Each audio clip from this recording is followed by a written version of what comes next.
We're here because we're protecting the integrity of the technology. But now it's different.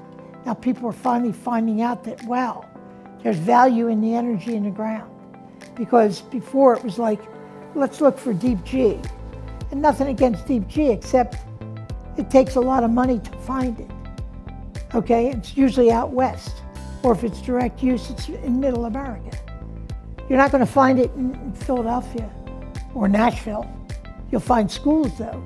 You'll find schools that have a soccer field that I can drill into. And there's going to be houses around that in that school.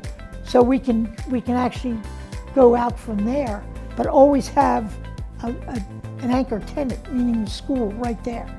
And if it's a new school, you only have to build the mechanical room 1/16 of what it was before. So if I can cut down a mechanical room to 1/16, the rest of it is all usable space that we don't have to take up with mechanical things.